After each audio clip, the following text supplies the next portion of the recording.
Ողջույն ողջիկ բարեկամ։ Հիսուսը եւ ալեկոծությունը։ Հիսուսն աշակերտների հետ Գեննեսարեթ լճի վրա էր։ Երբ իջավ երեկոն, նրան ասաց.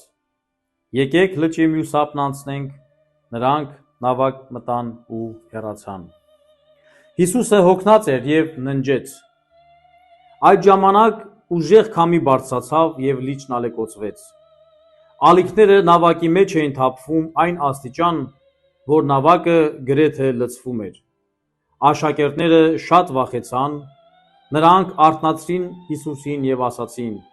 «Վարդապետ, քեզ հոգ չէ, որ կորչում ենք»։ Հիսուսը ոտքի ելավ, սաստեց քամուն եւ լճին.